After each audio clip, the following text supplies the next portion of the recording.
And again, there are many planets. That is called Vaikuntha, the blue portion that we see. Actually, the whole spiritual world is Vaikuntha. Vaikuntha means the place which is free of Vaikuntha. There is no anxiety. Kuntha. No Kuntha. So the spiritual world is all Vaikuntha, and there are millions of planets in Vaikuntha, and each planet has a form of the Lord that resides over that planet. And among those planets, the chief planet is called Golok Vrindavan. That's where Radha and Krishna reside. So this whole creation can be compared to a kingdom. Okay, so in a kingdom, in every kingdom, there are people who abide by the law and who don't abide by the law. And for people who do not abide by the law, there is a correction facility also, right? So that kind of correction facility, or which we call a prison or whatever, jail, that can be compared to the material world that we have. Below the last 1/3 of the diagram. So that is the material world. This is where the living entities who are not, obeying the laws of Lord, they are placed for correction. It's kind of a correction facility kind of thing. And then the people who are outside of the prison houses, the people who are good citizens, right? They can all be compared to the transcendentalists, or who are interested in going to the spiritual world. So the people in the kingdom are all people like that. And among the citizens of the kingdom, there are again people who can be in the kingdom, versus there can be people who are so advanced that they can go inside the king's palace. So those people who have access to the king's palace can be compared to the residents of Vaikuntha. So there are many people who are also interested in just remaining in the Brahma Jyoti. Those are like the people who are just wandering around in the kingdom without any shelter. But there are people who are in the palace, who are working in the palace, who are associates of the king. Those are the people who actually found residence in one of these planets of Vaikuntha, and they are having personal connection with the Lord. They are serving Lord. So, and then again, within the king's family, or the king may have many brothers who are equally powerful as the king. They may have their own kingdoms, little sub-kingdoms. So those are all we can say that the expansions or the avatars of the Lord. We see Lord Narayana, Ram, Vishnu, all these incarnations are like those. So they are no less than Krishna himself, but the chief among them is Krishna. Like how among all the brothers, there's one chief who is called the king, right? But actually they are all the same. They are no less than other. Many princes. Yeah. And then within that king's palace, again, you have so many people. King's wives are there, children are there, parents are there, servants are there, ministers are there, right? So similarly, the Goloka Vrindavan planet, whoever are the residents who are there, they are also serving the Lord in different capacities. Some are serving as friends, some are serving as parents, some are serving as friends. So this is the various destinations we have. These are the choices we have as in a human life. We can choose where we want to go.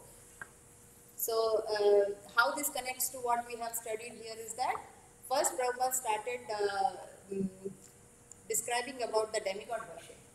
So demigods are devatas. They are the representatives of the Lord who manage the affairs of the universe. So they themselves are not eternal.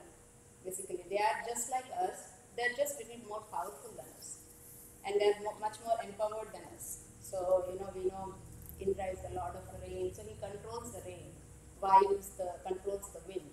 So these are all just some empowered personalities who are taking care of different departments. Like how in a government we have president and he has his cabinet.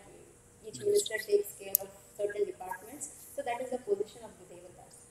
So if Lord Krishna is the president, then all these devatas are his ministers actually. So when we worship the demigods, we go to their planets at the end of our life. The result that we get is we go to their planets. But if we see, they are still in the material world only. So earlier we talked about material world being a prison. So whatever no matter how hard we try, we might get a better position in the prison, but we are actually not getting free of the prison.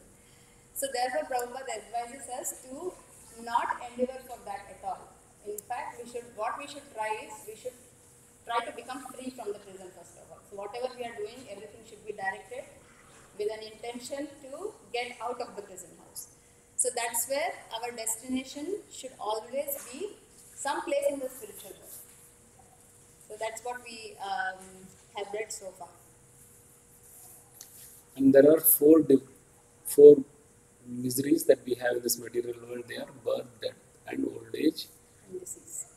and disease. Whether you are there in the middle planetary system like Earth, or a higher planetary system, or lower planetary system, everyone in this material world have to face those. So that's where Prabhupada is now leading to the discussion that now we should strive to aim to move to the spiritual world rather than trying to remain entangled in this material world itself. Okay. So I have one question regarding the demigods. So then, actually we taught that in page 15, we said that demigod worship is not an approach. Yeah. So, but then go to the Vedas, or four Vedas, each for example, Rig Veda teaches us to pray demigod, and it gives guidelines of how to please in Rig Veda, how to get the demigod. Some Veda shows like mantras according to be chanted to get the demigods. Yajurveda teaches us how to set up the sacrifice fires and all that stuff to please again demigod. And the last one, Veda also is not. So if my question is here, the question is, if the Lord Vedas are coming from Krishna, Right. so then we are why God should give us this Vedas, which indirectly suggests us to pray the demigods. So most, if you see, like most 99.9% of the people, they are not interested in taking the devotional path directly, right? Because everybody wants to enjoy. We came into this world just because we wanted to enjoy. So if if Krishna directly gives the message that this is bad for you, just come to me, nobody is going to take the direct message. So what Krishna has done is he has given this Vedas and he has given a path that will ultimately lead to him, but in a way that attracts people. So the whole point of Vedas is to keep people in check. If you see people here in America or in Western countries, they also want to enjoy. And they're doing all sorts of things, all sorts of sinful things to enjoy. Whereas Krishna said, okay, you want to enjoy, I will let you enjoy, but at least follow these rules and regulations. So that's how he gave the Vedas, and in Vedas, there are lots of things are given. You do this, you get this result. If you want money, do this. If you want a good wife, do this. If you want children, do this. So lots of things are given, but that's an authorized way of enjoyment. Okay, and what is the whole purpose is that so these Vedic rituals are all carried by very qualified Brahmanas. So the whole point is that when you, the step is you are accepting the authority of demigods. Slowly, so during the yajnas, we first actually worship Narayana only, right? So then slowly the person comes to know, okay, above the devatas, there's another person who is elevator and who are not interested in the elevator. They are taking this step-by-step process using the Vedas. So, Prabhuji, the purpose of Veda is basically to bind us following the rules and regulations. And Krishna himself says in Bhagavad-gītā 15:15, we can open that, where he says that by all Vedas I am to be known. Indeed, he is the compiler of the Veda. So the Vedas, even if you do that ritualistic activities for the demigod, we saw that when we were reading about the demigod, whatever we offer to demigod, who ultimately it reaches? And whatever we pray, where we get that from? From Krishna. So the purpose of Vedas is to ultimately slowly lead you towards Krishna, rather than trying to be whimsically following your life without any rules and regulations. Vedas just helps you to stay within that boundary and still enjoy. So even Vedas have the direct knowledge of Krishna also. They are also giving. Many Vedas are giving actually.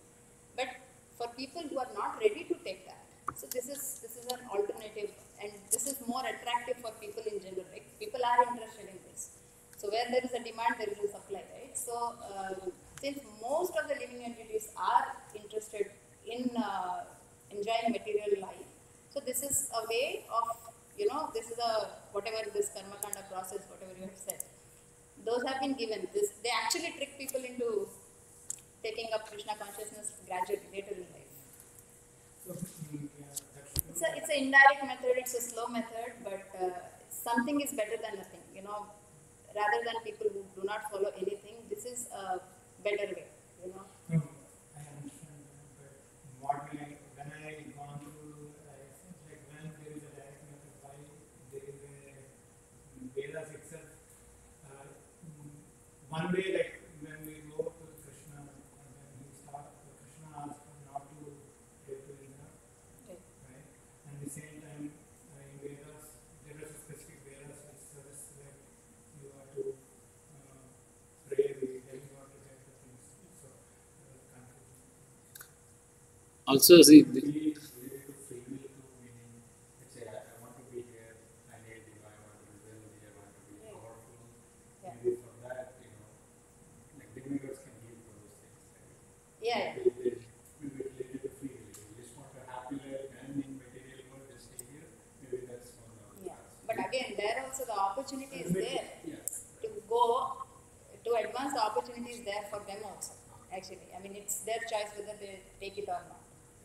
So if you say that the mantras that are chanted during all these fire sacrifices, we all start with Narayana mantra only, right? the first mantra. First mantra we start like that only. And not after the Ganesh mantra, when I actually Ganesh is to Eliminate the obstacles. Yeah.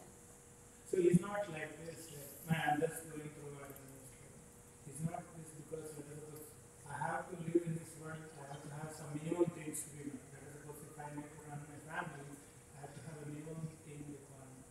So through demigod worship, we get the minimum what we require, and then we can concentrate more on the Krishna. That could be the reason, I don't know. But actually, if you see, Krishna is only arranging, even if you worship him, right? Yeah. Anything I see, also what I feel is experience Krishna. I understand that. But in the process of spiritual knowledge, right? If I am not, suppose if I am sitting here, if I need to think tomorrow what will be there, and I cannot sit here.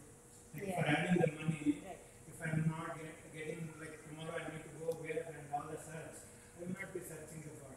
I have a peace of mind, yes, tomorrow is taken care, that's why I am able to see, bro, take care and getting a Vedic knowledge doesn't mean that we should stop working what we are doing. We are going to see. He's saying it will facilitate so demigod that's the worship. reason I'm saying, like, when we get the minimum, we can pass Yeah. on the life Yeah. that comes. But Prabhu, actually, if you say demigods are just giving you what you already have, so whether you pray or not, you will get them. Like, Mataji asked last class, right? What if you don't do anything, but you still get what you have? look at the Westerners, they don't pray. They don't do anything, but still they have so many opulences. They are beautiful. They have wealth, everything, right? Vedas is some way of living. They teach like how to be living. Vedas are the manuals. Veda, Everything that we are supposed to do is there. How you should believe. Yeah, how you should. So what I believe is that maybe at one point of time they introduce Vedas. Okay? As time goes by, let's introduce new version of way of living that is powerful. So not everything came at the same time. Right? As time goes No, actually, Vedas are eternal. they existed even before. Vedas do. So Vedas are complete. Yes. It's a complete knowledge system. Yes. So as a part of the complete knowledge system, human beings are given this knowledge that is also inclusive of what demigods can do. Yes. And it's according to, it's there, the knowledge is there, how the human being uses the Vedas and everything. Right? Yes. So as a part of the So, and lot of options are given, there is an basically. option. So Many paths are given, actually. Not just one way, right? Many paths are given, which should, if followed properly, which should lead to the same. exactly. But the time and endeavor may be different. Of those. Exactly. Yeah. Yes. So the goals, right? Who wants what? Yes. How you can achieve? Who wants what is according to the soul, and how it can be achieved is already given in Vedas, multiple Yes. ways. Yeah. Because it's a complete system, it is also giving the knowledge about the divine. Right. Mhm. Right. Yeah. Right. It's knowledge of creation, knowledge of demigod, See, everything is given. Veda means what? It's the way, the root word is vid. And from them only wisdom, video, everything has derived actually, which is all meant for knowledge. So Vedas, there is a Veda for building the aeroplanes. There is a Veda there is a knowledge of which is related to Yajurveda, So many sorry, Vedas. Ayurveda. Huh? So that's they have Vedas. Yes, 90%. I think 96% of the most of the Vedas relate to karma kanda or all this material knowledge. Actually, remaining are only focused on focusing on the supreme. Actually. So coming back to your question, Prabhu, so basically it said Nitya Nityanam Chaitanas Chaitanam Eko Hidona Vidadhati Kama. So Krishna is actually maintaining everyone. Whether it is he, whatever you are getting, it's being arranged by him. Whether it is coming through the agency of demigods or you are getting it directly, it is, doesn't matter. What you have to get, you are getting. So actually demigod worship is not necessary. If we have the correct picture about Krishna, we have correct understanding of who the Lord is and how he is maintaining us, then demigod worship is totally unnecessary. But if that is not there, then at least it is. That's the point of the Vedas. If you don't accept Lord Krishna or Narayana, then at least accept the demigods. That's the whole point of Vedas. At least believe in the authority. At least accept some authority. Don't think that you are the Lord, you can do anything. So that is the whole point. That's the first step to submission, actually. Krishna is asking for surrender, right? In the end, we have seen. So that's the ultimate message of Bhagavad-gītā is surrender unto me. But people who do not want to surrender to Krishna, at least surrender to demigods, who are his representatives, and slowly build up from there. Then sometime okay, they see, okay, in Ganesha is also serving somebody. Who is that somebody? Then somebody is serving somebody else. Like that, if an inquisitive person, when he goes up, then he will end in Krishna, and then he will not find anybody above that. Then his understanding is perfect. That Krishna is the Supreme Lord. So let me not worship these intermediaries. Let me only worship the Supreme Lord. So that's how, if you follow the karma kanda process, then that's how your understanding develops. Also, if we have any kind of material desire, so rather than let's pray to Krishna directly to get it, rather than going through the agency or a middleman like demigod, Krishna will be more merciful to, if we are deserving that, and that will help us in the spiritual progress. He's surely going to award those whatever even if you want. If you go to demigods only, you will only get material benefit. If you go to Krishna, you will get spiritual benefit also. So that comes as a bonus. So it's whatever we need, whether we are in distress, we want something, it's always better to approach Krishna only. No, not that I am fully Yeah. convinced about praying Krishna, but when I was reading the other material, because this question I got into last week itself. So I was thinking like it should be like it's not a blind, right? So something is coming up to the questioning why that is so. To just redefine our understanding. So when I say all Vedas it set us into demigod, but we read like something else. That was the question. I'm not saying that Yeah, I'm yeah. not believing Krishna. No, that's a genuine doubt. That is a genuine doubt. Even Vedavyas, he is the compiler of all the Vedas. And after compiling all the Vedas, he was still not happy. Then Narad Muni said, I came and asked why you are still, he asked Narad why I'm still not happy, because he didn't even mention about the Supreme Lord. Then only started compiling the Bhagavatam actually, which he started glorifying about Krishna actually, about the Supreme. Yeah. It's like just like small kids, right, to preschoolers and all. We can't teach them directly, right? They won't take it. So we teach them through play, right? Same kind, Directly people will not take the message. So we put all these karma kanda activities in between. Krishna put all these things. So at least come to Vedas. Yeah, that is it. Okay, so we will start reading from page 21, which is the process of how to approach the Supreme Lord. Next. Yeah, next. Next, one may raise the question of how one goes about approaching that abode of the Supreme Lord. Information of this is given in the 8th chapter. It is said there, Antakale cha mamiva smaran mutta kalevaram yah prayati samadbhavam yati nashatre samshayaha. And whoever at the end of his life quits his body, remembering me alone, at once attains my nature. Of this there is no doubt. This is 8th chapter, 5th verse. One who thinks of Krishna at the time of his death goes to Krishna. One must remember the form of Krishna.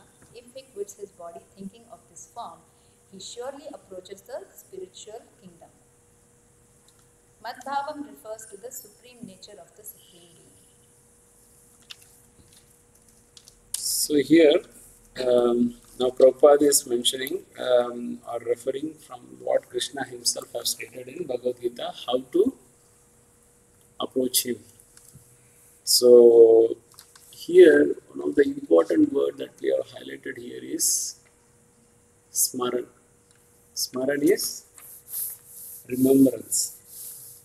So whatever is a state when we leave this body, and whatever we will remember, that means that we are already preparing our next life based on what is our state of consciousness when we are leaving this body. We see this Western world, like many old people, and all their children move out. They need relationship, right? One can find happiness only in a relationship. So they bring animals, pets. And if they die and they are so attached to the dog, because the only thing that in the last few days they do is playing with the dog, serving the dog, and that's what they will remember.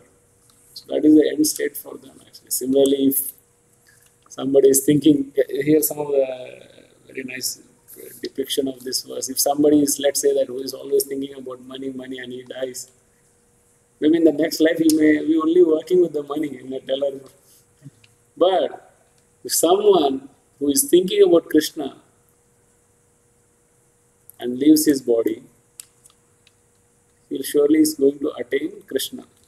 Look at this, the last statement where Krishna says, of this there is no doubt. This is Krishna himself is saying.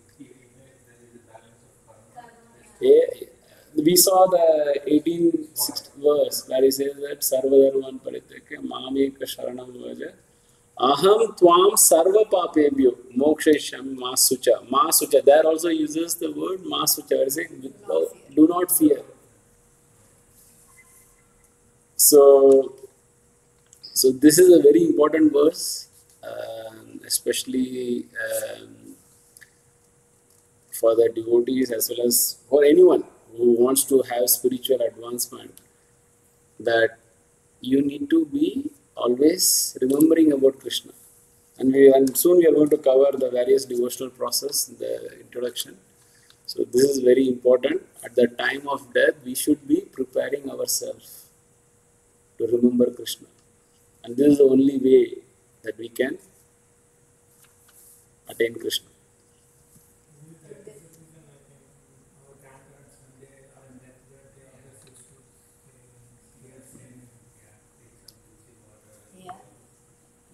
So whatever can help you remember Krishna, either chanting the name or putting the picture of Krishna or getting the garland from the temple of Krishna or anything, Tulsi, with whatever you can remember about Krishna, you should do it. So, yeah, and this chance is actually only available in human beings, actually, you see. I mean, all the species, they just live by their instincts, right? They really don't have that thinking capacity. Neither do they have this knowledge. They're just slaves of their instincts. So human life is the only opportunity where we can actually prepare for this. So it said that death is like, it's like, the departures that we have at airports. Like, we have so many options, so many flights lead to different destinations, and it's up to us to choose which flight we want to board. Right? So, but once you have boarded the flight, you will arrive at the destination. There is no going back. So that choice we have to make very, very carefully.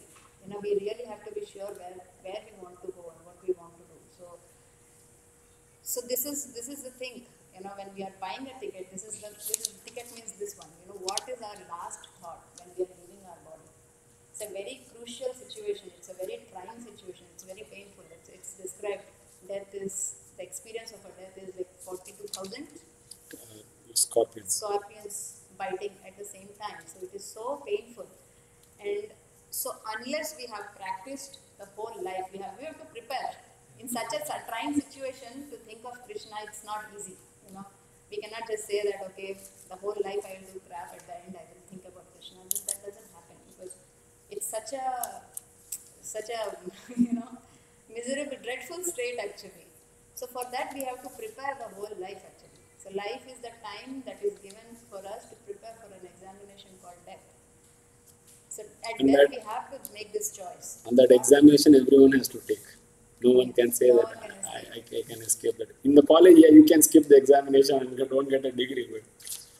And the difference is this examination can be forced on us anytime, the next moment also. So we have to be prepared.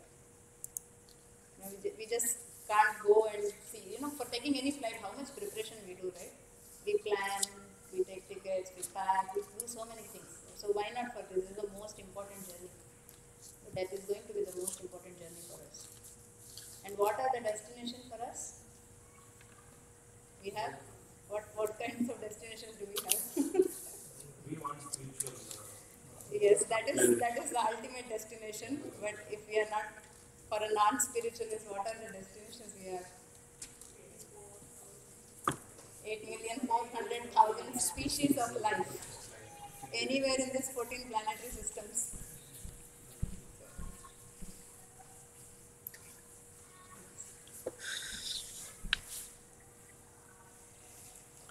So how many of you know the story of Maharaj Bharat? Actually, I think he was at the end, he was very close to a deer, and at the death, he was thinking about deer, and the next night he became a deer.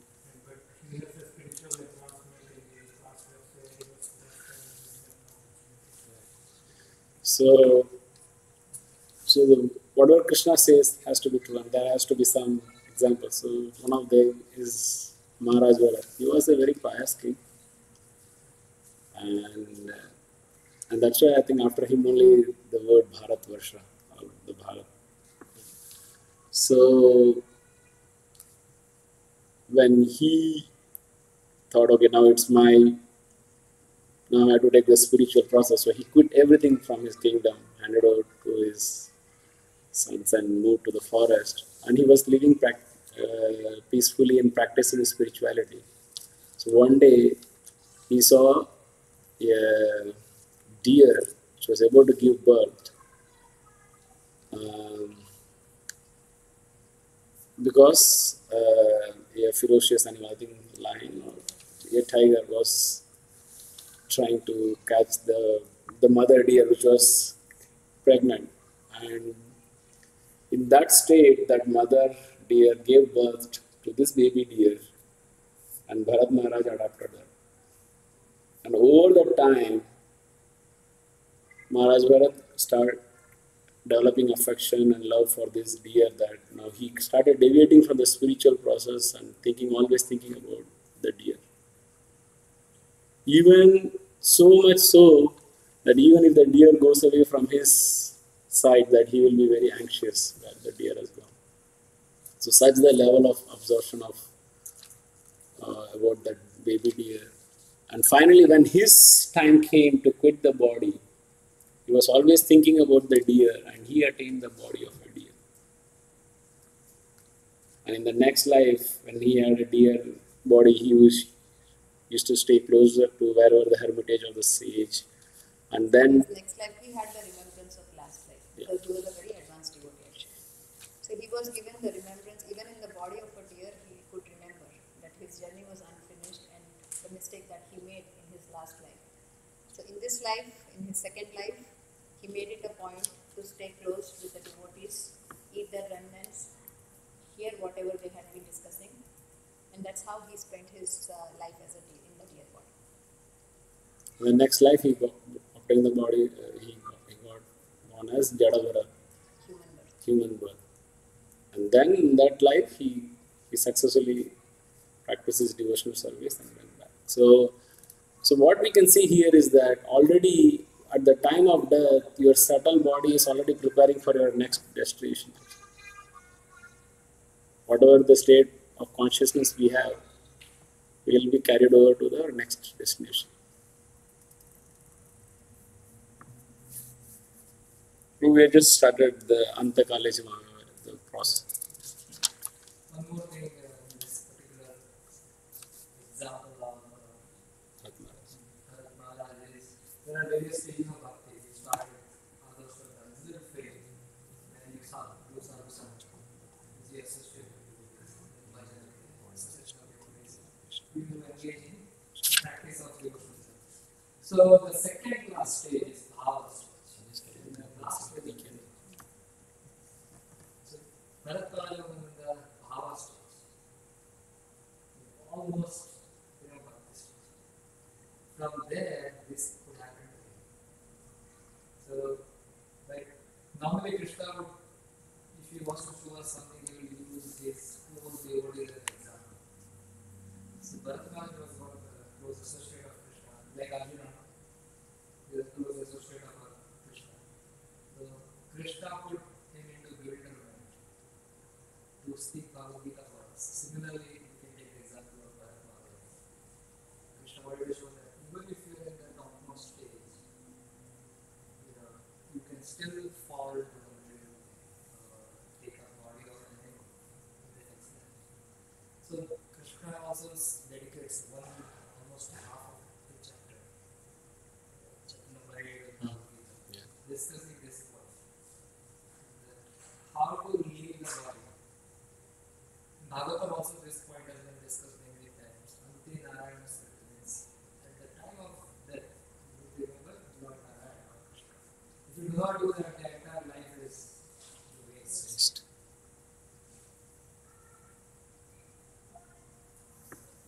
So at the time of death, if you think about your child, kids will be born as human. Yeah, it depends mostly, yes. If you're thinking of your male child, you take up the birth of a male. Whatever you're attached to, your attention will go there. Karma is also there. Yeah, karma is also I mean, there. it is there, of course.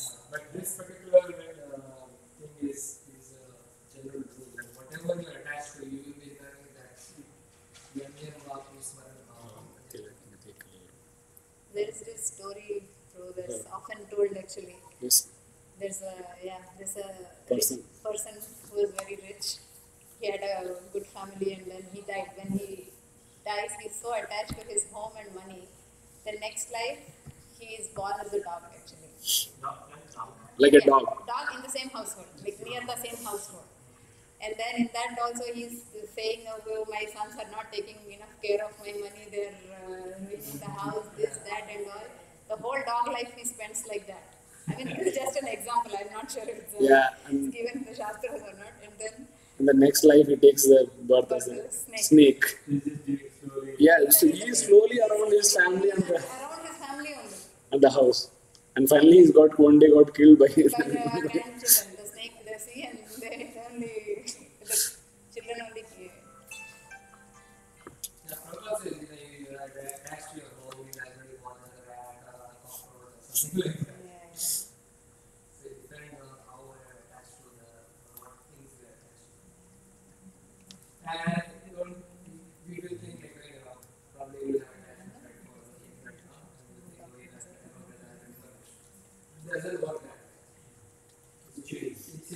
try to cheat the system, it doesn't work. Why?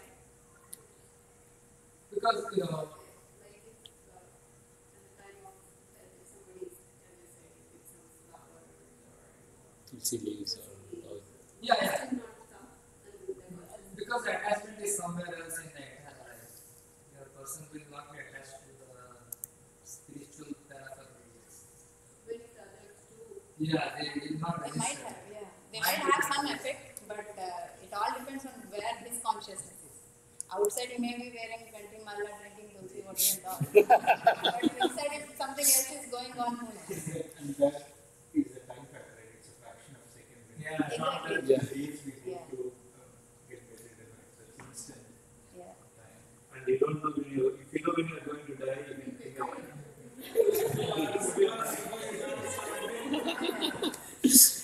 So it's better. Many people pass away in their sleep, right? Yeah. So no time to prepare. So let's analyze that point. You're saying something, Prabhu? No, I was saying that when your car gets scratched, you have so much wisdom. Yeah.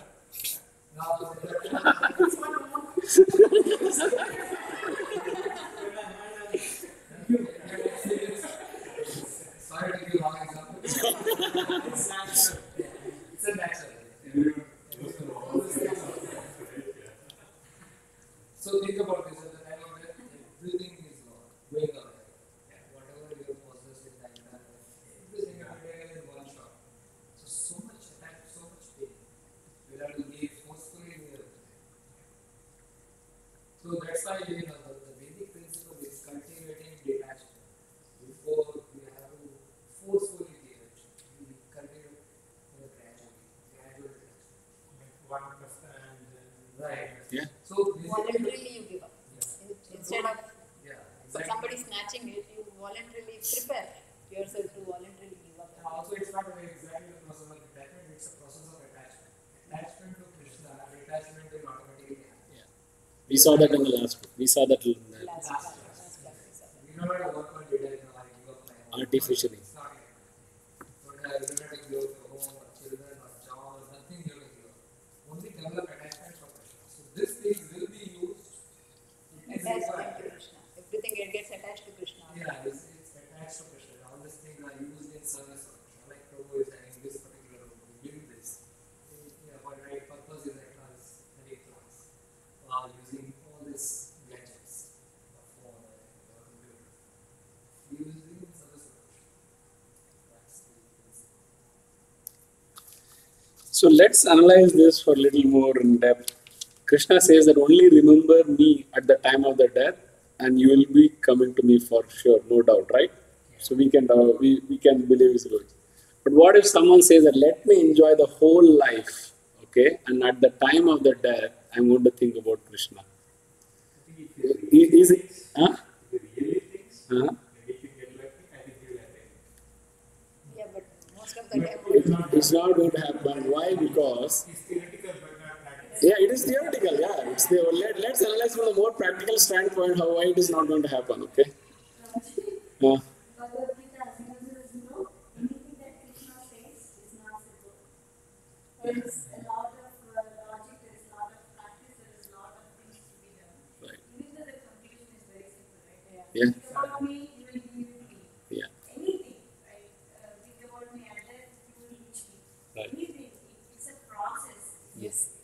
He says the outcome, and when we think about the outcome, maybe he wants us to think that it is simple, so we attempt to do it.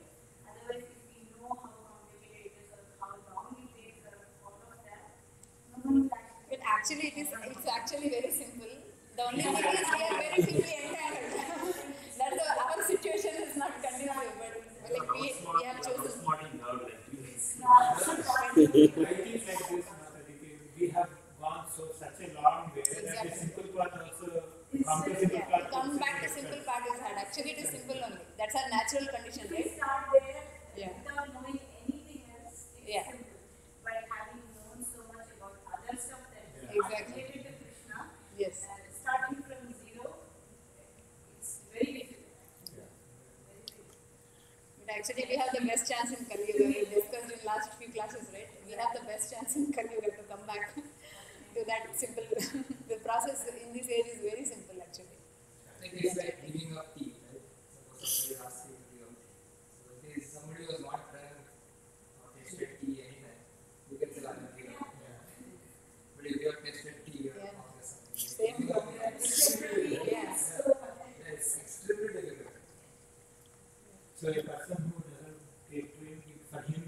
my tea, it is very easy. You are continue, but the person who already drinking, Yeah, so so similarly, what Maria is saying, we are involved so much inside. The attachment is so much to so many things. It's very difficult. Actually, the same thing happened when we came to Krishna consciousness. My friends were asking, you gave up tea and coffee. I said, I never drank. It was not a big deal for me at all. Both of us, we never had. And then our sister-in-law, she had such a tough time giving up. Actually, such a tough. It took her 3 or 4 years to give up after she started chanting also. It took her so long actually. So, in Veda, it is not allowed to drink It falls in the category of intoxication. Caffeine. Caffeine falls. It will habituate you and you are dependent on that actually. Many times even I see my parents and other, in the morning if they just go crazy unless until they drink the first sip of coffee or tea actually. Because it's intoxication. Yeah. It's more actually now scientists have found out that it is more intoxicating than alcohol or those. Yeah. Caffeine is such a issue. It's more intoxicating. actually, Ayurveda said like it affects on the nervous system. So people who drink tea or coffee directly attack the nervous system and the brain, or a long period people may have a depression. It might be because of your using constantly the tea or coffee. Okay, so let's analyze this that it is not without preparation it is not going to work. So there are 4 or 5 points analogy for this. So as we said, life is a preparation and death is an examination. So it is not going to happen that you didn't remember about Krishna all your life and enjoyed. It is something like a student trying to recall all the formulas at the examination hall. Is it going to happen without studying? It's not going to happen, right?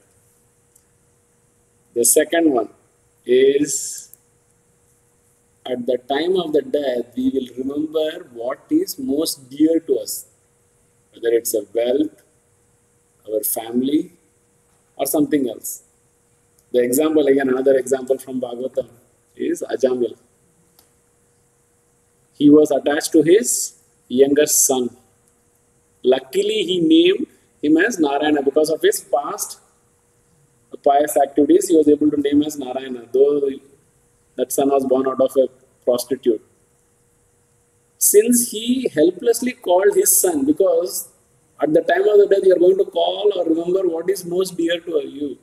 So he called his son Narayana. And who came? Yamadutas also came and Vishnudutas also came, and Vishnudutas chased away the Yamadutas. Because since he called the name of his son Narayana helplessly, Vishnudutas thought, okay, he is a devotee, he is just remembering me. Actually, he was a devotee. Earlier. In the previous life. That's what saved him.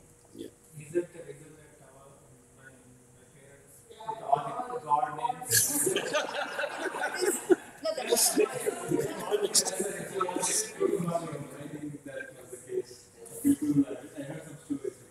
Yeah. I mean, that was the general principle because earlier that's why the people were named after Lord's names, so that when we are constantly calling, it's like we are chanting the name. So that was the intention. I don't know about if they thought about the last minute or not, but that was the intent.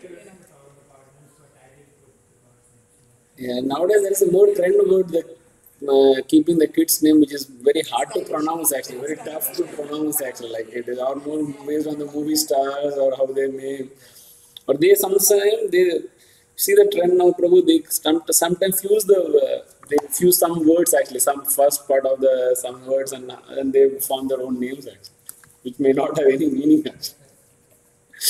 Okay. So here Krishna says that remember me at the time of the death. What is the challenge in that? Okay, you are remembering. Okay, now you thought, okay, you have to prepare yourself. But do you know when we are going to die?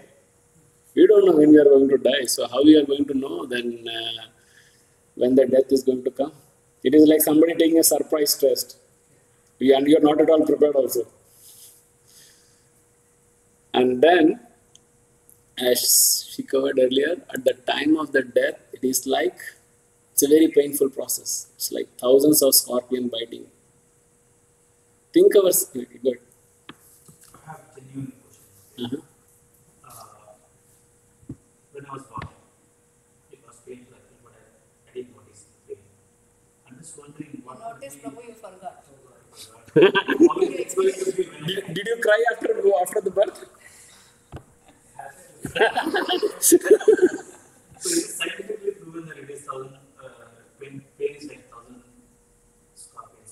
Yeah, it is given in Garuda Puranas. It's given in Puranas. I don't know if scientists have access to this kind of thing. That time of time, it's like, I think, number also. 42,000. 42,000. 42,000 scorpion biting simultaneously. That much pain. How long?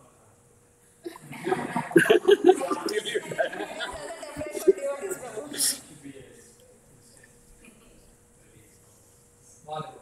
But it is painful. But it's pain is not not just that, Prabhu. Actually, people who are on their deathbed, they can actually see Yamadutas for a couple of days before also. There have been so many incidents like that. It's actually very scary. I mean, the moment of death, of course, is so painful. But couple of days before they are going to leave their body, people have Signs. described what they have seen. Actually, they have seen My some. sister complained there were two guys sitting on the. Yeah. So many. I don't know if no, even the dogs, the humans, but the dog can see. They can see. In fact, Prabhu, there was one incident that shared, right? One small girl also saw. Her grandfather was about to leave. Usually, her mother would be in the hospital at the night. One day, her mother wasn't there, or she stepped out. And this girl actually, she also saw very small child. She actually saw two people come, and the grandfather had already been complaining about the two things actually. Two beasts kind of people are there with horns and clubs and other things. And this girl actually said, yeah, I saw them in the night. They were hovering around the bed. Even my friend's wife, she passed away like 4 or 5 years back. We the Ravindra Prabhu, Bengali. We all know them. So she was just scared. She had blood cancer. It was detected in the hospital. She was in evergreen. But some headache, so she went to hospital and then they admitted her. So the day we went, very first day we went there, she was having afternoon nap. After afternoon nap, that time only we reached. So then she asked me, that I saw in my dream that some Pharisees kind of people they tried to pull me. Yeah. And there was actually absolutely no sign that she would die that day. Right? It was very normal. Like I'm afraid. And then we sitting in chant the name of Krishna. And then these people said, it's not to die. So that's what. So then because she knew that we were going to die, she asked us, is there something like that, it's given in scriptures? We said, don't worry about that. But yeah, we had got this ajala. So that time we could connect it. That is something like that. And but there was absolutely no sign. And in 2 days she died. Out of nowhere there was a brain hemorrhage and then suddenly she went into coma and the third day we also took her across the food and thing. But that time she was already in coma. But she saw it and then she described it. We couldn't believe it. It happened and now believe that what happened with her. So a lot of people can see, and then another example that happened in Bhagavad-gītā. This past person was very pious and they are from Pushtiman. So their wife's relative. So that person, he was actually very devoted to Yamuna Devi. And before dying, for 7-8 days, he was getting only pastime of Bhagavad about Yamuna Devi. So before leaving the body, he saw Yamuna Devi actually came to take him. And he saw that he told his God that I am saving Yamuna Devi. He couldn't speak much. He said that in the picture Yamuna Devi was there. Picture was there right in front of him. He said she is here. So the daughter was saying, who is here? I can't say anything. Yamuna Devi is here. She has come to take me. Or take me. And she was, then he described that it's not only Yamuna Devi is there, but with her there are a couple of others. Maybe it's not Yamuna Devi, somebody from spiritual. Very peacefully left the So it happens also today, you know. Then maybe she described that or described us when we were this happened. Also, why it will be so painful? Because we are living in this body, which is material. Like if I have an iPhone or a phone for 2 years, and if you lose it, it's so much of pain. Not a physical pain, but still you feel the pain. Yamadutas will come and pull you out of your body. Because we are not this body, which is a material thing. And you are getting snatched and you are living in this house or in this body for how many years? 50, 80, 90. So how much attachment you will have?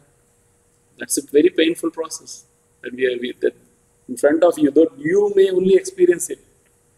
Others nears who are sitting near next to you in the deathbed, they may not experience, but you will be experiencing that. That is a very painful process. Another important thing is we have to fight our own thing. That's true. Nobody else can help in this process. So husband cannot help wife, wife cannot help husband, or none of the family members or none of the persons around us can help us.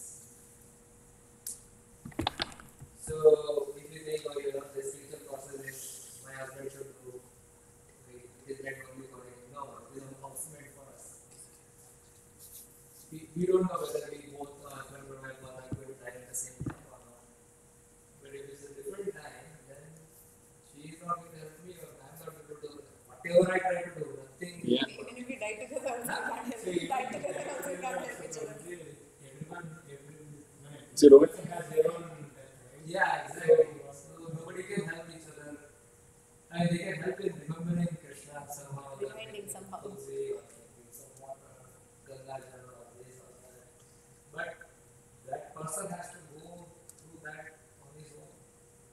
very similar to you can do a combined study, but in examination, all you have to write your examination separately.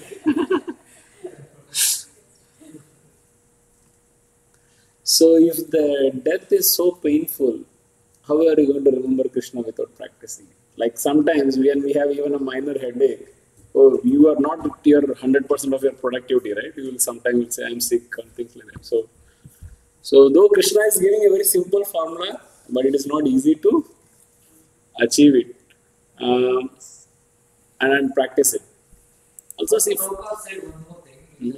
Prabhupada is saying this process is simple for simple persons. It becomes complex for complicated.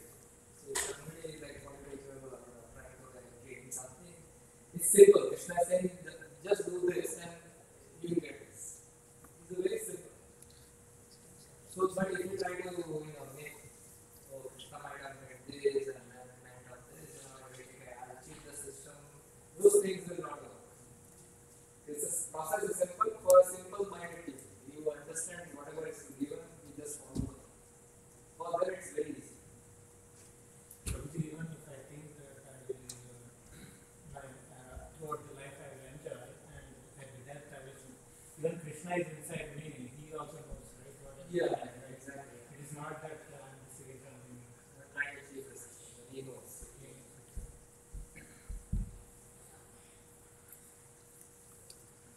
So that's why devotees chants regularly. It's a practice that we are doing, and many of us are in the various levels. Some are at the beginning, some are advanced. But one thing is that everybody chants daily. So also try to remember Krishna either by hearing or reading his pastimes, chanting. So preparing ourselves. So devotees don't have to even worry about it. Even if they die in an unconscious state also, we have some kind of other forms of physical protection like Kantimala. By seeing this, the Yamadutas are not going to touch your body. It's only eligible for Vishnudutas to carry you actually. So this is another protection. Most of us, it's like I think Prabhupada uses an analogy of a dog. In India, the municipal, if you have a collar, dog has a collar, that's the own dog. It has got an owner, right? So if somebody doesn't have it's like a stray dog. The municipal corporation come and then they euthanize them or do whatever you want.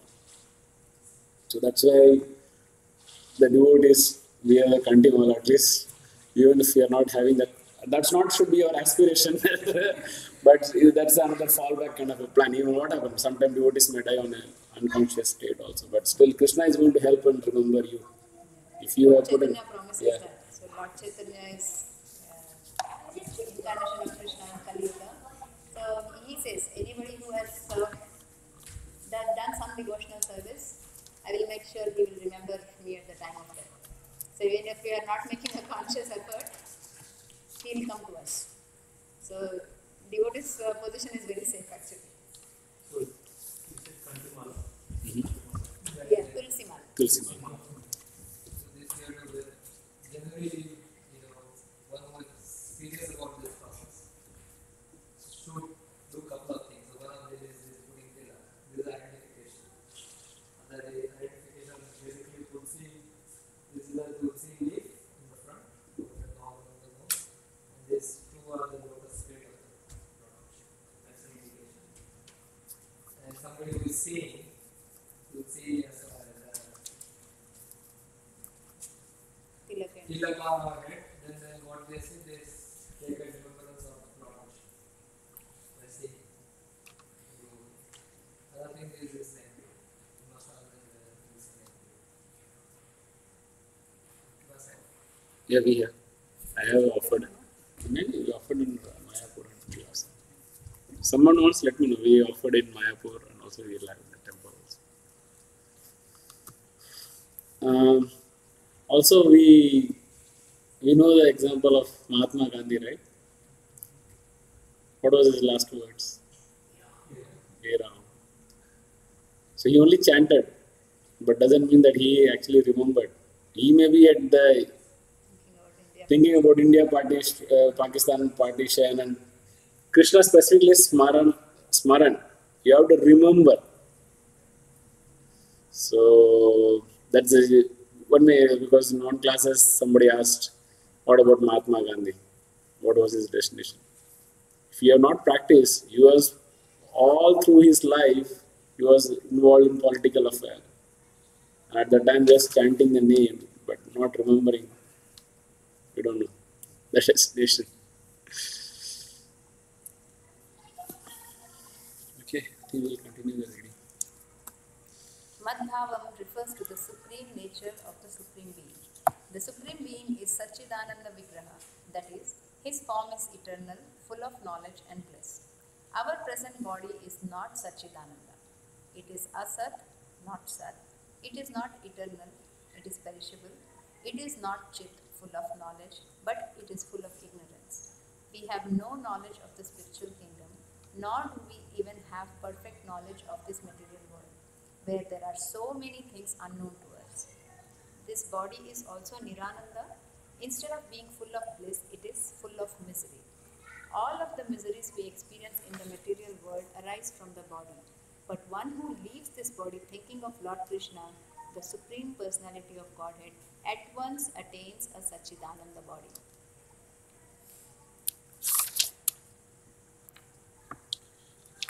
So, as you know, the Supreme Lord is Satchidananda Vigraha, and as a soul,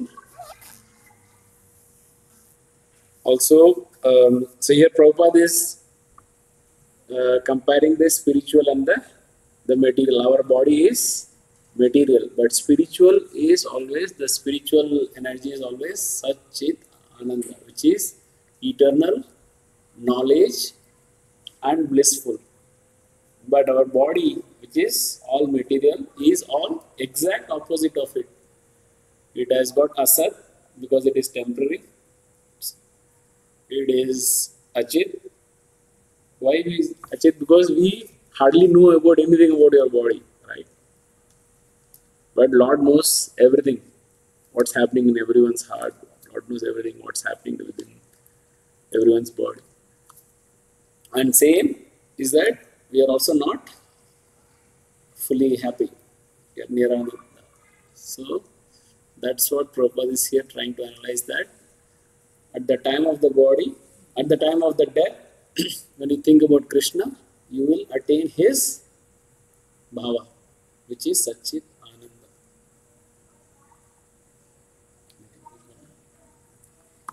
Anything from here? Okay, so we'll continue the reading. So Prabhupada is going to continue the whole discussion of remembering Krishna at the time of the death. The process of quitting this body and getting another body in the material world is also organized. A man dies after it has been decided what form of body he will have in the next life. Higher authorities, not the living entity himself, make this decision. According to our activities in this life, we either rise or sink. This life is a preparation for the next life. If we can prepare, therefore, in this life to get promotion to the kingdom of God, then surely, after quitting this material body, we will attain a spiritual body just like the Lord's. So one of the key highlight here is that higher authorities are going to make the decision what is the next destination for us. We don't have any choice. Like if we are writing an examination, we cannot evaluate our own papers, right? So I think rest all seems to be pretty straight. Even when you know, like, we didn't choose our family in which you will take birth. We didn't choose the gender which you will take. Yeah. Right? Where we will take birth. Where we will take birth, which family, which father, which country. Nothing is similarly after the death. Next thing is all driven by our present karma. So present karma decides the future. Similarly, our past karma decided our present. Those things are not going to change, no matter how hard we try. All the facility which is now available to us is because we have done some good karma in the past. So we clean it. Good karma. So now if we do good, then we continue good. If we do bad, we're going to get a bad reaction. So now you see all these things like 5 topics, as we stated in the earlier classes or beginning classes, how it is working. Clearer and clearer.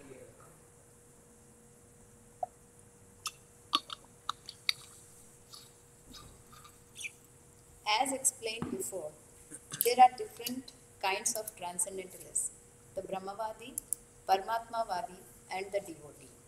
And as mentioned in the Brahmajyoti or spiritual sky, there are innumerable spiritual planets.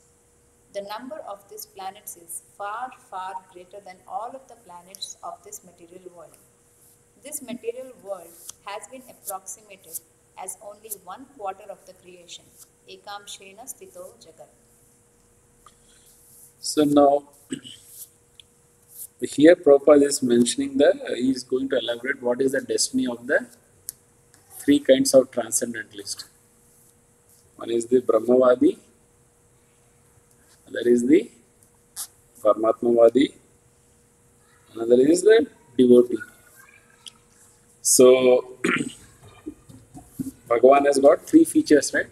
And Brahman, Paramatma, or Bhagavan himself, right? So if you are an impersonalist Brahmavadi, though, and you are transcendentalist. Who is a transcendentalist? We saw the definition. There are 3 kinds of transcendentalists, right? The same what we saw in the earlier slides. Gets away from all 3 modes of life.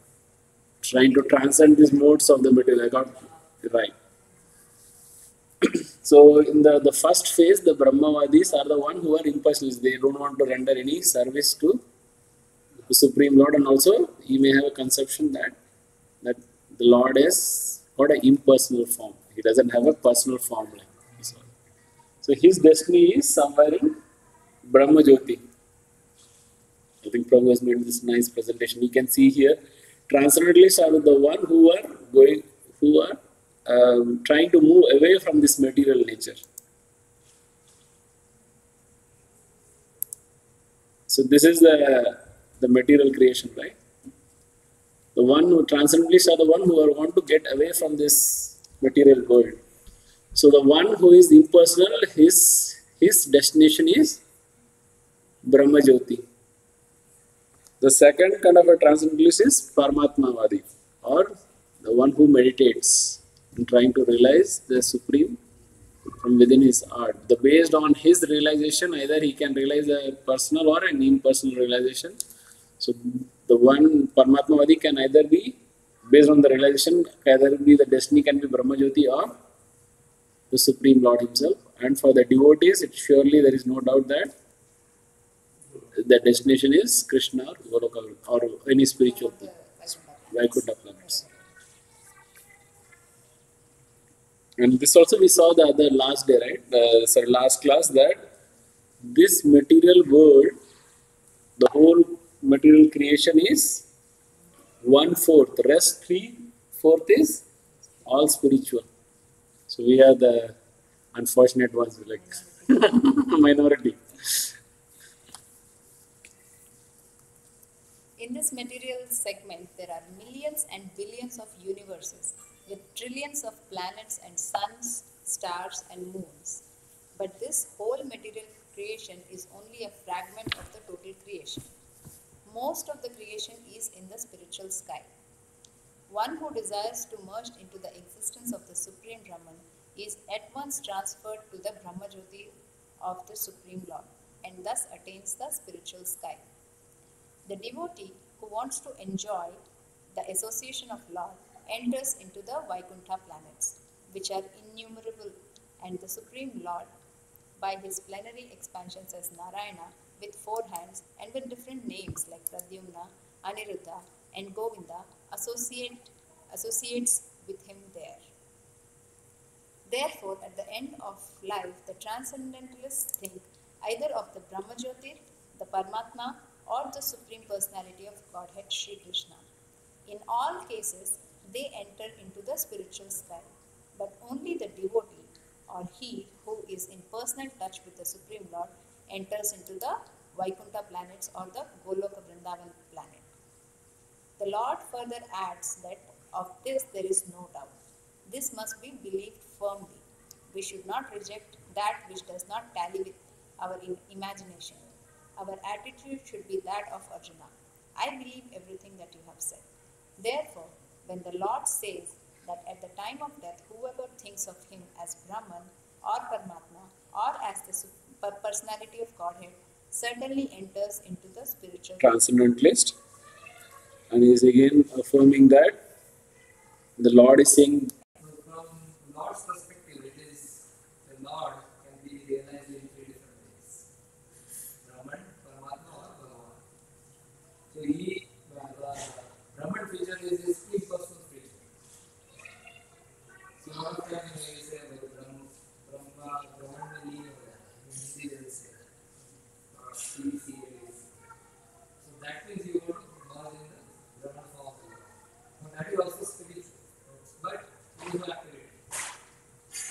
But then Paramatma, in either way, they are going to either they stay in Brahmajyoti or they can, depending on their taste, or they can go to the higher places like the Vaikuntha, where they are associated with the Lord in different ways. All this 5 rasanas, Santa, Rasa,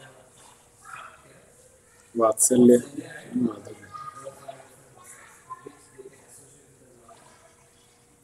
So another example which I heard from another devotee is about samosa. Samosa is samosa. Suppose you enter in this hall and you smell the fragrance of samosa. Right? So that is also an experience of samosa. But then you go and see that he is cooking. So now you see the samosa. It is smell as well as now you are seeing it. It is getting cooked.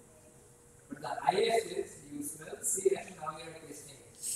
You are relishing the taste. So that is the Bhagwan taste, which is relishing everything. The reciprocation of love. So that's the highest, considered as highest. So now you are engaging more and more senses in exchange of the relationship with love. So that's highest. So this is how we understand smell. Paramatma is like smell and See. and then Bhagavan is like tasting, seeing and tasting. The complete experience of something.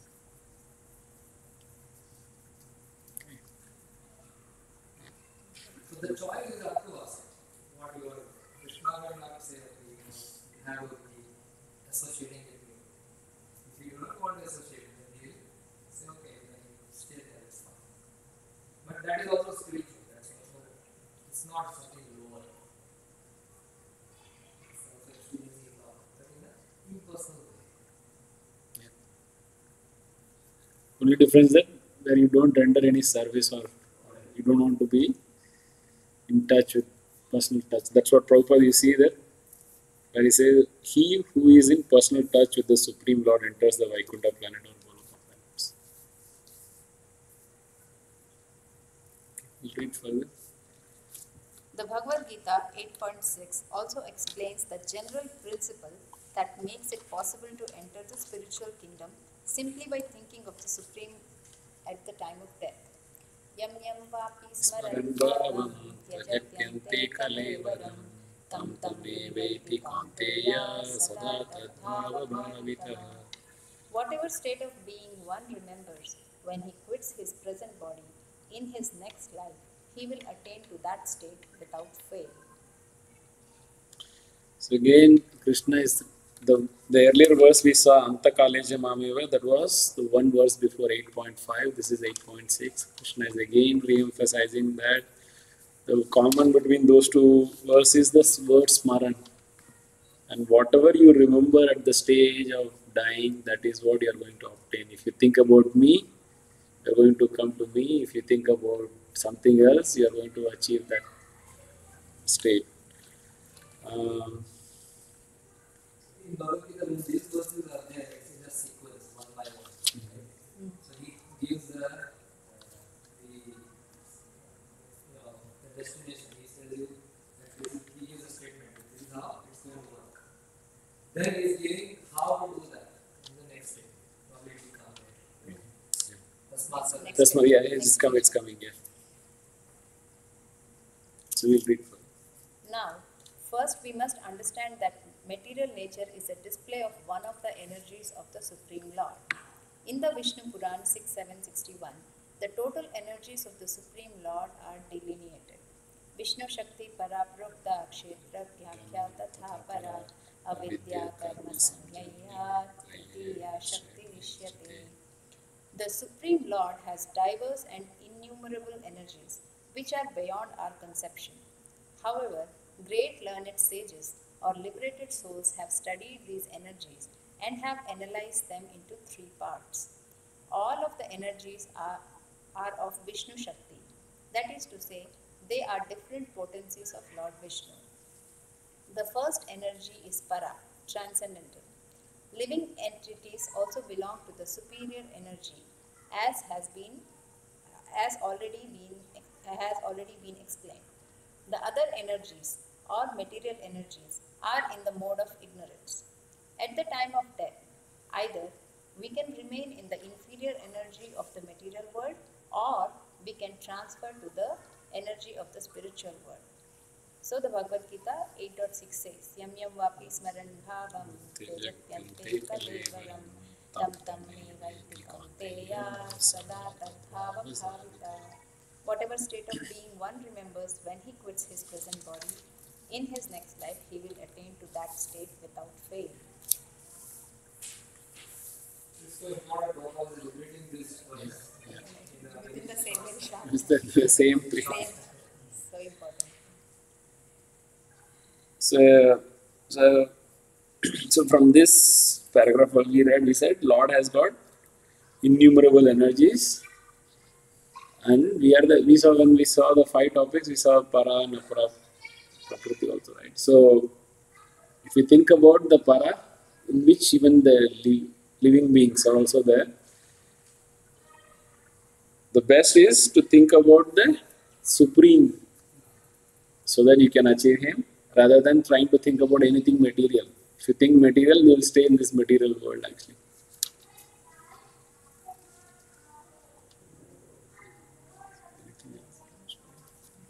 Anything else? I think that's the main essence here actually. What you want, what your state of remembering at the time of death.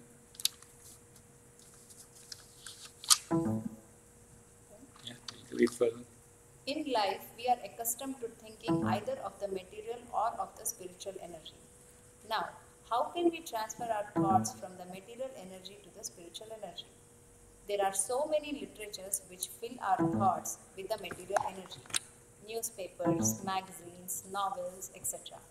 Our thinking, which is now absorbed in these literatures, must be transferred to the Vedic literatures. The great sages, therefore, have written so many Vedic literatures, such as the Puranas. The Puranas are not imaginative. They are historical records. In the Chaitanya Charitamrita, Madhya Leela 21-22, there is the following verse.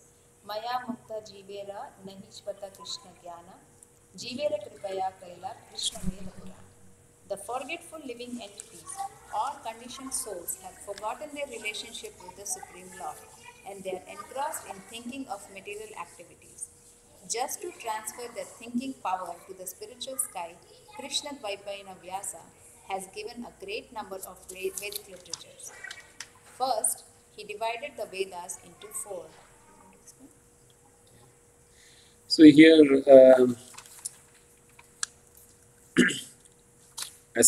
one of the key things that, or the key thing is that we have to remember Krishna or the Supreme at the time of the death. But there are many of his energies, like one of the material energies you can see, like a TV or a newspaper. Or if you the more we associate or more we get absorbed in those things, the same we are going to have that state at the time of the death actually. But we have the spiritual energy which is presented in Puranas, Vedas, various Vedanta Sutra. Prabhupada what is now trying to he has given is elaborated, explained what you should, how you can attain Krishna by remembering him at the time of the death. Now he is going to show how we have to prepare. We saw that, right? Life is a preparation, death is an examination. Now he's going to say how we can prepare ourselves for that examination. The more we read about inferior things, material things, reading newspapers or getting into the material affairs, doesn't mean that you should quit all those things, like quit your job and don't do anything. But also, even while executing your duty, try to remember Krishna by reading the Puranas, Vedas, so that it will give you that remembrance. Mm-hmm.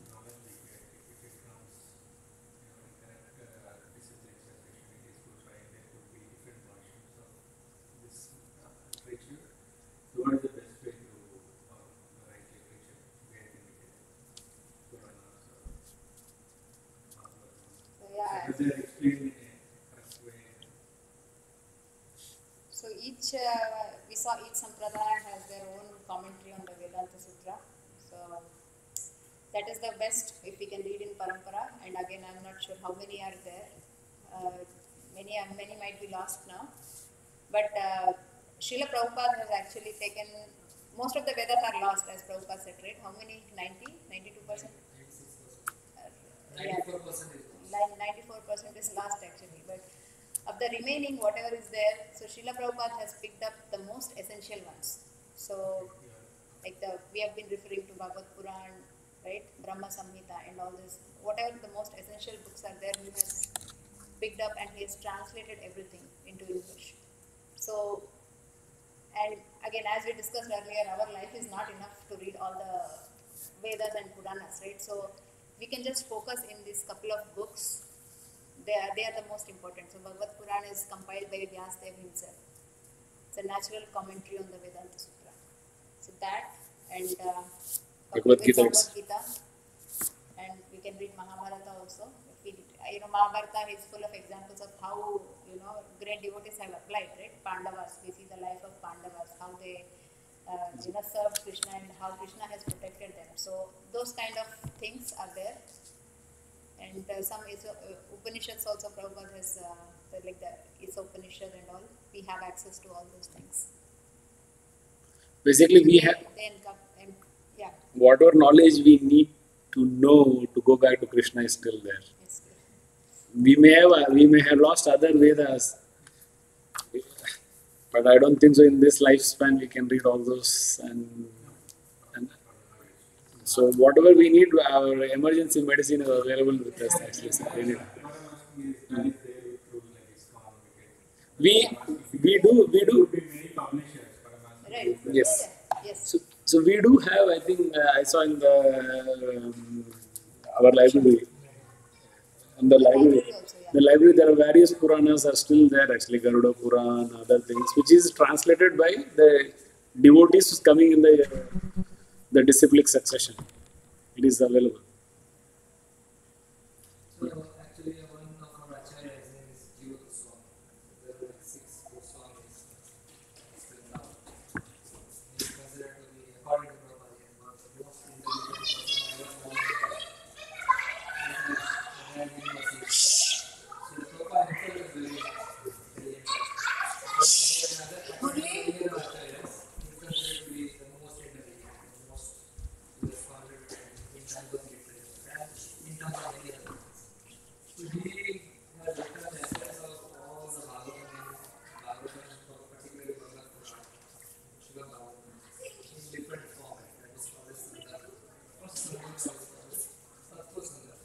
In Tattva Sundar, this particular time, what thing you are asking is discussed.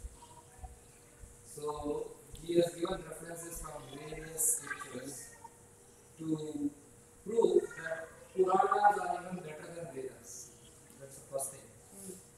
And in the Vedas itself, the Purana was described as 5 Vedas. So there are 4 Vedas. Originally there was 1 Veda, so there is a whole history as you know. Originally there was 1 Veda that was divided into 4 Vedas. Right? Vyasdev did it with the help of his disciples. And he gives charge to different VCs to expand on it. And the sense of all these Vedas is there in Srimad Bhagavatam. So he has given all the chain that how essence is coming into Srimad Bhagavatam. That's why none of our acharyas have written commentary on the Srimad Bhagavatam because it's already been it's like a commentary form. So it is in the Kali Yuga, it is more important to read the Puranas compared to the Vedas. Because Puranas gives us that thing in a very simplified form, easy and practical. And the most important Purana, according to all other Puranas, in Tattva Sundar by Jiva Goswami is giving the quotation from other Vedas, other part of Vedas. And he's saying that Bhagavatam is the best Purana. And Lord Chaitanya's teaching is Bhagavatam. Whatever Lord Chaitanya is teaching is Bhagavatam. When Bhagavatam itself says, right, it's Amalam Puranam, it's spotless. It's And less spotless Purana. So only if you study Bhagavatam, everything is covered. You need to go back to God. So that's why Prabhupada has translated Bhagavatam, Chaitanya Bhagavad-gītā. Nectar Devotion, all those stuff. So if you just read all these books, all the essence of all the things you need to know is there. It's all versioning, right? It's all versioning. Like, so one version is simplified version of the previous version. it is, it is said that Bhagavad-gītā is the undergrad study, Bhagavatam is the postgrad study, Chaitanya Charitamrita is the PhD. So it's progressive. Or other example that they give us, this is the law book. So it just has the principles. Bhagavad-gītā has the principles. Then there are case studies. It's law journal, where there is a record of which principle or which law was applied to which case. In such situations, so law was applied. So there's a little more like detail on how these principles were applied. So that is Srimad Bhagavatam. So whatever principles are there in the Bhagavad-gītā, how great personalities have applied to them, how Lord has reciprocated with them, all those things in practice. So such records are there in Bhagavad Purana or Srimad Bhagavatam. And then Chaitanya Charitamrita is even more detailed. So like the case studies.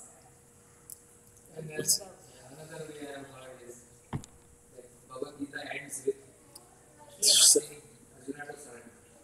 Starts from doubt to surrender. How to surrender, yes. So then how to surrender is given in Srimad Bhagavatam. And what is the ultimate surrender? Is chanting the Holy Name. Yeah. That is the last verse of Srimad Bhagavatam. How you do that is given in Chaitanya. Chaitanya Charitamrita, it's all about chanting. Here are about chanting.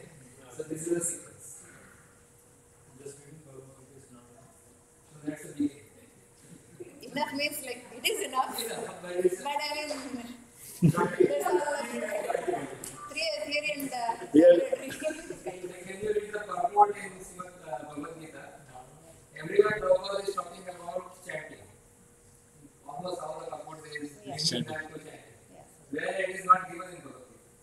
Prabhupada thought that people don't have time in Kaliyuga. Even if they read one purport, they should get the conclusion. Yeah. So if we'll see, like each purport is like it has the entire essence. Any purport you pick up, any purport you pick up, just reading that purport by itself will give you the complete conclusion of the Bhagavatam and everything actually. So I have one more question. Sorry, I mean, it is bothering me so much. Where we know somehow that reading Bhagavad-gītā will lead us to Jyoti, spiritual Sky. sky. What about people from other religions? Where do they go? Like they are also.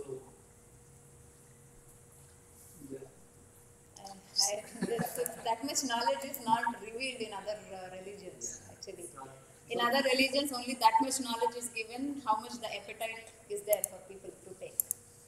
So again, somebody who is genuine and who is genuinely looking for a spiritual path may be guided to this.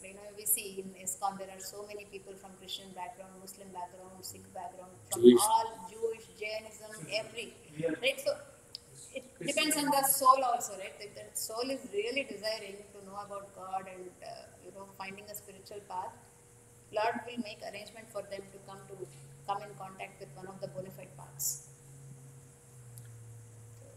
When you read Bible, I don't know how many of you read it. So I have read part of it. For sure, I have read Quran also, English translation. And when you read it, you definitely find disconnect and very, very minimum information. In fact, It's very abstract actually. It's very abstract. This is considered as sinful to describe the Lord In this personal form. in a personal form. So there are verses in Quran and as well as in Bible where it indicates about Lord's personal form. Like one of the verses, man is made in the image of God. That's a very direct. Plus some of the instruction if you read the 10 commandments, you see it's very, very basic.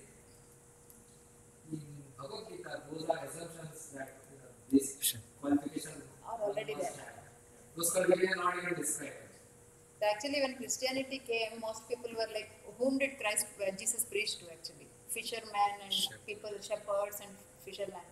So just to bring them to human platform itself, these 10 principles if you see, and thou shalt not kill, love your neighbor as you love your own self and all those things, just to bring them from animal life to human life, those principles were needed actually. But for in our Vedic culture, it was expected that humans already are at that platform. So what we have is the next level of knowledge. It begins with the Bhagavad-gītā begins with the knowledge of soul. And everything is in the platform of soul. The information which is there is in the platform of soul. Bodily conceptions are not much discussed. Or something related to body is not much given importance. Actually, in other religions, mostly the knowledge is about stopping them from sinful activities, mostly on the platform of body. Even in Islam, it says that, right, don't have any relationship with your sister or a mother. Like, why you need to have that kind of religion focused on one particular thing. because when the Islam was preached, that is the level of of those persons actually, like the consciousness of those persons actually, that they were like a criminal mind actually. And Christianity was mostly about curbing violence, that kind of mindset. Islam was preached to people who had no discrimination between just Like animal life. animal Actually. life, right? So at least they said at least get only enjoy with your wife or wives. So every religion focused on one aspect actually, but Vedic culture is completely different actually.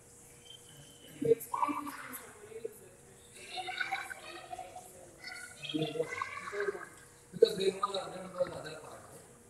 Now you understanding the other part, you can appreciate the importance of both the part. That's why one should be really open to understand somebody like my spiritual master or their spiritual master. They are all Christian brothers, but they have adopted these things. Right? Now they will white body is very important. We don't distinguish. We took shelter of the person in white body. So in ISKCON, there is nothing like this person is a so I cannot take shelter. The only qualification is surrender to the Supreme Lord Krishna. So we have all taken shelter to somebody who is not Indian, who is from Krishna. I think there are so many people even with non-Hindu background are getting exposed. Actually, if you see how many people in India actually Know this. there's so many people outside Even they are sincerely practicing, and when they have attained some state of some position in spirituality, not really a position, but they attain through knowledge, through practice, certain level of spirituality. There is nothing wrong in surrendering or accepting them as spiritual concepts.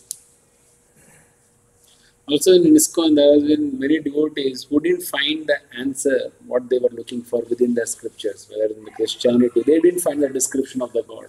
They didn't find the description of what is going to happen after the death. So they came, when they found in Bhagavad-gītā, they took, because this is Sanatana, no, this is not just labeled as it is only for Indians or who born in India are going to have this thing actually. We saw the difference between the Sanatana Dharma and the religious, the so-called human religion. Right?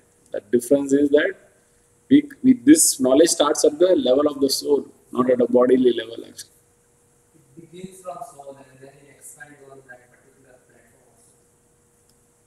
Then it will make sense. But on the body it is assumed, like when we go to interview, do they ask, have you ever stolen something? It's assumed that you are not going to or have you ever told lies or those those things are assumed that you are, at least you are in that kind. Yes. I don't think they believe in Rima. Christians and But now they have started. Only in Christianity they didn't have those concepts. I think until they knew what Vedas are saying, they'll be having birth again and again until they come into Gita. And Krishna, in Bhagavad-gītā itself, Krishna is saying, Bahunam Dharmanam. After many births, then Krishna says that somebody will have knowledge about me. And they will know that Vasudeva Sarvamiti, and those kind of persons, some Mahatma Sudurlabha. Those kind of people are very, very rare. Krishna says that Bahunam Dharmanam. After many births, people come to know about Krishna. They know that Krishna is Vasudeva Sarvamiti. He is the Sarvam, he is the ultimate. He is the ultimate God. And these kind of people are very rare. Some Mahatma Sudurlabha. We are lucky enough. Yeah, we are lucky enough to go. So we should always think like that. That we are lucky enough to get this knowledge and even understand it. First is getting it, and then understanding it, then practicing it.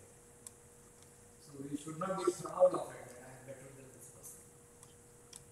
Always see other person through eyes of compassion.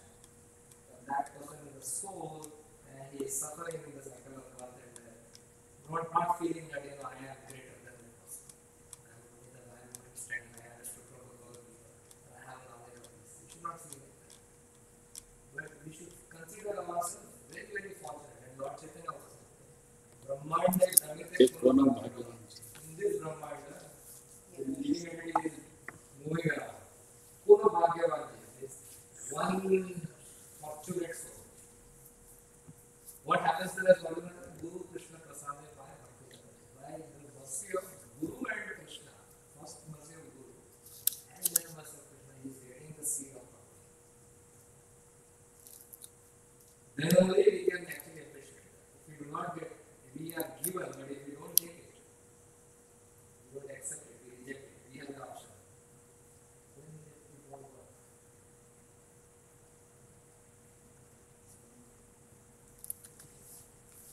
So we go out, devotees go out on Sankirtan every Saturday. So they distribute books. Many people just walk by, they're not interested. Of the people who take also, I don't know how many open that after going home. So it is available. It's the choice of the living entity whether they want to take it or not. And also, this movement, Krishna conscious movement, is spreading even to the countries like China. Even there, where there is government doesn't allow any kind of religion, still there is this. Same with That is underground. underground. Same with Russia. Yeah, look for, and also recently one of the book distribution somebody in Indonesia or the Muslim countries, South Asian Muslim countries, said that when they accept, somebody already read Gita and she coming from a Muslim background saying this has got nothing to do with the so-called religion. This is the truth for everyone. I'll send you a keynote speech from a Muslim scholar who is talking about Bhagavad-gītā. And Prabhu, he quotes so much. You seen that? And now recently, Madhachandra Prabhu and Gauranga Prabhu, they were in some Bombay in some conference where one Muslim person comes and pay obeisances as Vancha Kalpatarubhis. Means see, if you see a devotee or a Vaishnava especially, you're trying to connect with Krishna immediately, right? So you immediately pay obeisances. So similarly, a Muslim scholar sees in a Vaishnava conference, he comes and pays saying that prayer. It's unbelievable actually. So I'll send you that. So look at that Muslim scholar, what he talks about. We will be shamed that many of us so-called Hindus, we don't know much actually. The people who read and they understand, then they know their religion properly. They know that there is a limitation. It's not a religion. This is not a religion. That's what Prabhupada clarified in the starting itself. This is not something that has to do with the religion. This is a fact, whether you believe it or not. You are a soul, whether you are in a Jewish body, whether you are in a Muslim body, or black, white. Yeah. A lot of times this kind of questions will come to us in our point of view. Why India? Why India? Why? But if you see the consciousness of the devotees, why Lord comes again and again to India? Because Lord comes to a place, where he is more comfortable. He is surrounded by people, like-minded people. People practice it. So that's why we are. You start somewhere. Yeah, let's start somewhere. So we, as a Indian, as a person taking God, body, birth in India, we must make ourselves very forward. We could have taken birth anywhere else, not even this.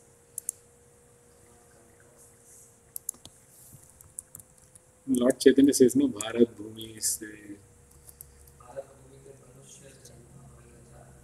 Anybody was taken birth in Bharat Bhumi. So what is his duty? Janma Sarthak Karo. First he has to fix his stuff. His life. Like in an airplane when you go, the instruction they give. In case of the compression, and then the oxygen mask will come. First you secure yourself. Right? So, Janma Sarthak Karo means you first work on yourself. And you fix your life. Then Karo. Janma Sarthak Karo Paropkar. After that you do Paropkar. Paropkar means you help others. First help yourself and then help others.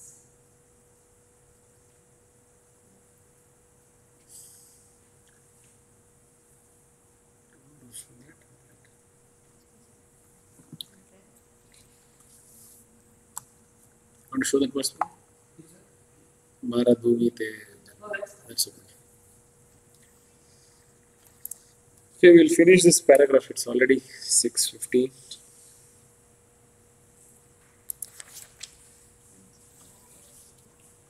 First, he divided the Vedas into 4, then he explained them in the Puranas, and for the less capable people, he wrote the Mahabharata.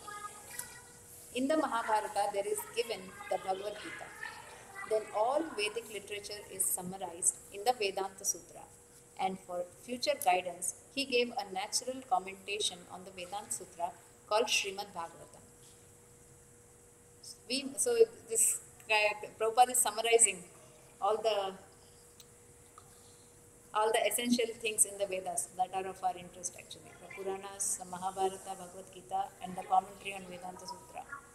And before that, he gave that rather than reading the material things, magazines, newspapers, and things, try to cultivate a knowledge of or habit of reading these Puranas and all the Vedic scriptures, which is especially Bhagavad-gītā and Bhagavatam. We must always engage our minds in reading these Vedic literatures. Just as materialists engage their mind in reading newspapers, magazines, and so many materialistic literatures, we must transfer our reading to these literatures which are given to us by Vyasadeva. In that way, it will be possible for us to remember the Supreme Lord at the time of death. That is the only way suggested by the Lord, and He guarantees the result. There is no doubt.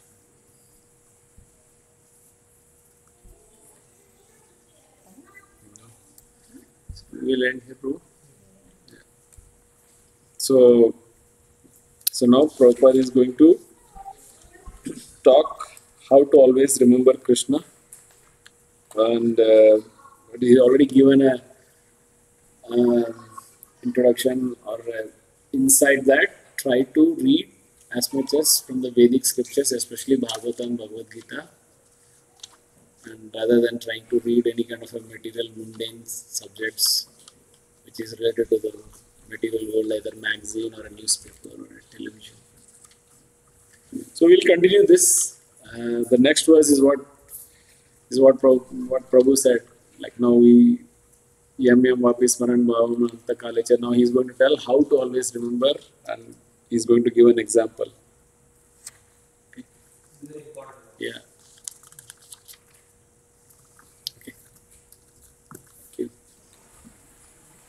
Srila Prabhupada.